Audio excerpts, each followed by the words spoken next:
Hey everybody, it's Christopher Small, the Unconventional Attorney, and today I want to talk to you about whether or not law firms should be using Clubhouse.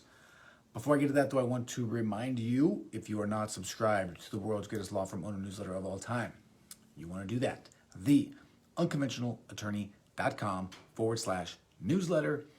Not only do you get all my weekly amazingness, I'm going to be putting a free training on January 1st, and the invite is coming from the newsletter. So if you want to come and get it, I'm basically going to break down my entire content generation strategy, how I do it, all that fun stuff.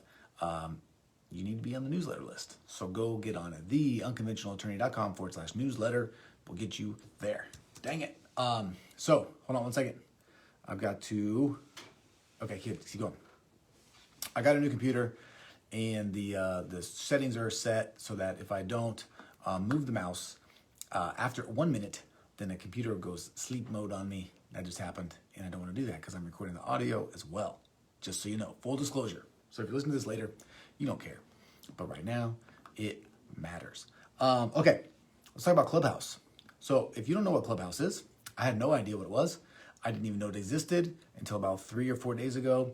I started seeing these messages in Facebook start opening up, like, hey, or these Facebook posts. Hey, Clubhouse is amazing. You can go in there and like here, I had a great conversation with so-and-so and blah, blah, blah. And I was like, what in the heck is Clubhouse? I actually didn't even know what it was. I didn't even go look at it. But I was curious. I knew someone in my network that could hook me up with an invite because the invites are actually pretty hard to get. If you are a sanctuary member, pretty much hooked up almost every single sanctuary member with an invite, I think.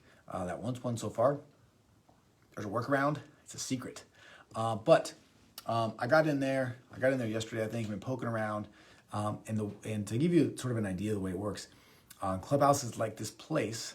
It's audio only. You can't message people. You link your Instagram, and you sort of like, you can create these rooms where you talk about whatever subject you want. And then you can also kind of jump in and out of any rooms that you want. When you jump into a room, you are muted, so you don't have to talk, and you can sort of listen to the conversation as it's going on. You can raise your hand and ask to participate, and there's just all kinds of different conversations going on about all kinds of different things. I have heard in my Facebook feed, one of the people that did it was talking about tax advice. I did one today talking about sort of small business marketing and branding, just to see what happened. Not many people showed up, by the way, which is fine as an experiment.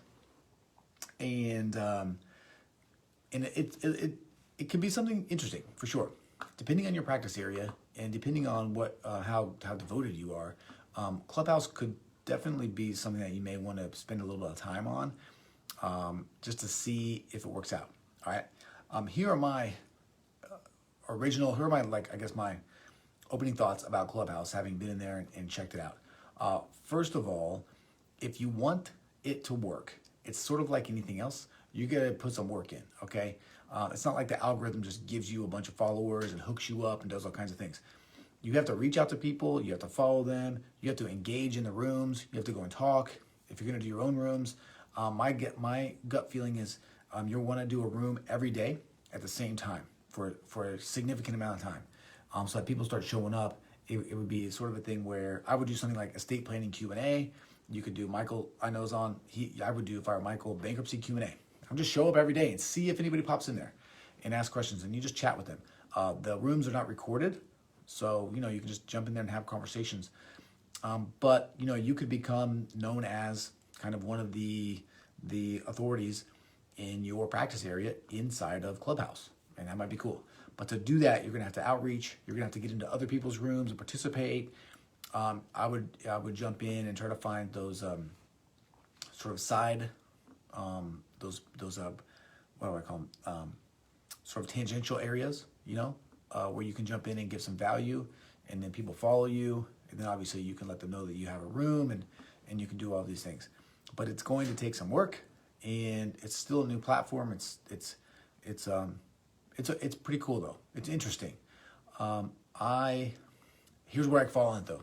To tell you my honest thoughts, there are tremendous other wonderful ways to get business that work, that are tried and true, that you don't have to experiment with, that you don't have to spend time on, that you may want to devote your time to first before leaving what you're doing now and going over and messing around with Clubhouse.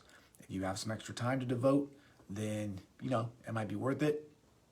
It goes into this theory of mine that I have. It's not my theory, but it's a theory that I've adopted, which is sort of this idea of you want to try to tackle one sort of marketing, advertising avenue at a time and learn it, get it ingrained, systematize it so it just crushes for you, and then add the next one, right? So for me, content creation, distribution would be over here in this sort of ingrained, systematized area. Facebook for me is moving over there slowly but surely. Google ads is over there, right? And YouTube ads might be next for me, something like that, maybe direct mail. Clubhouse is gonna be way down the list. So it's a question of, is this a place that I want to spend my time? Is this a place that I want to use my resources that are finite to go and try to learn this new thing that may or may not pay off for me? And the answer is, for me, probably not, right? I may go poke around in there every once in a while. I think when it comes to the things that you're interested in, there are probably going to be some interesting conversations going on that you can participate in. Do you want to put in the time and the effort to become an authority in that platform is something that I personally am not sure of. But if I was going to, I would do this analysis where I decide, do I have the time to devote? Is it going to take away time and resources from other platforms that I know will grow my business, will take away from those times and those resources for me to grow my business internally? And if it will, I probably would just pass for now.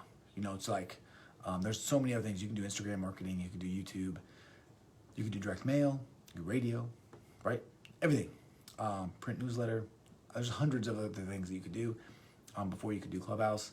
And I probably would try some of those first, okay? But if you can get in, you might as well. Get in, check it out. It's sort of like TikTok, right? It's the new fad thing to do. It's not the same as TikTok, but it's very easy to become distracted if you're not careful. So get distracted for a couple minutes. I mean, it's holiday time. You probably got a little bit extra time, but really, really, really think about how you're going to allocate your resources before you start doing so. Because you can go down a rabbit hole, waste a bunch of time. It can be interesting, but really have no upside, no payoff for you.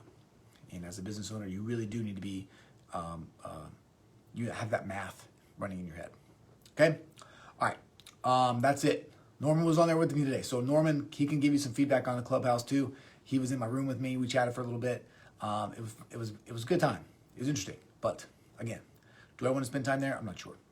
Okay, that's it. As always, if you like this video, please hit the like button. If you know someone needs to hear this, please share it with them. If you have a question or comment, please leave it. I will answer it. And if you are not subscribed to the world's greatest law firm owner newsletter of all time, you can subscribe by going to theunconventionalattorney.com/newsletter. All right, that is it. Merry Christmas Eve, everyone. If you're watching live, thanks for showing up. I'm bored, so I had to make a video. And I was just doing this Clubhouse thing, so it's like literally top of mind. But Merry Christmas Eve, Happy Holidays. Who knows if I'll make a video tomorrow? Maybe I will, because I'm crazy. But that's it. So as always, I'm Christopher Small. I'm the Unconventional Attorney. Thank you for your time. Thank you for your attention. I appreciate you, and I'll talk to you again soon. See ya.